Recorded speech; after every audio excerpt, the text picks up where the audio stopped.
Parlamenti rikthehet traditës së miratimit me konsensus politik të rregullores. Pasi javën e kaluar, Partia Socialiste dhe Demokratike ranë dakord për një tekst të përbashkët të rezolutës për integrimin evropian të vendit, palët arritën të gjejnë gjuhën mes tyre dhe për ndryshime në rregullore. Dakordësia u arrit gjatë së mërkurës në prag të seancës parlamentare të kësaj të enjte.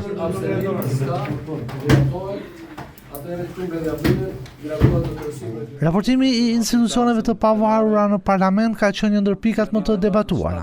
Socialistët kishin propozuar që raportimet të bëheshin vetëm në komisionin parlamentar dhe jo në seancë. Por, gjatë negociatave, palët kanë rënë dakord që të mos shmanget seanca, por aty të raportojnë vetëm një pjesë e institucioneve. Avokati i popullit, prokurori i përgjithshëm, drejtuesi i Këshillit të Lartë të Prokurorisë, drejtuesi i Këshillit të Lartë Gjyqësor, Inspektorati i Lartë i Drejtësisë dhe kryetari i Kontrollit të Lartë të Shtetit, dhe jo institucione të tjera siç është SPAK-u. Në raportimet në komisione lihet hapësirë që jo domosdoshmërisht të shkojë titullari. Komisionet përgjithëse hartojnë një projekt rezolute e cila më pas i kalon komisionit Gjafaj.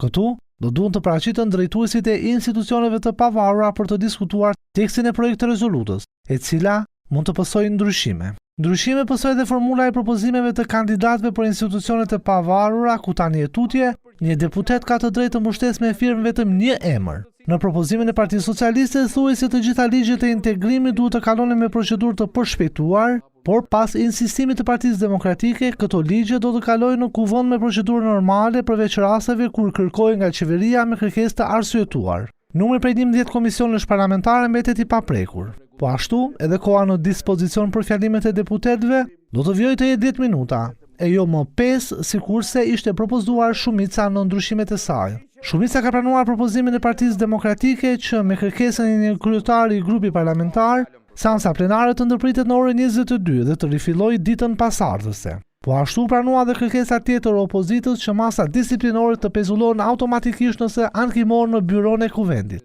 Masa disiplinore nuk do të llogariten më me ditë pune, por me ditë kalendarike, ndërsa sekretariati i etikës do të jetë me numër të barabartë antarësh, një sekretar dhe 5 antar, në raporte të barabarta ndërmjet shumicës dhe pakicës parlamentare. Për të zhbllokuar ngërçin, në rast se votat ndahen në mënyrë të barabartë 3-3, vota e sekretarit është përcaktuese.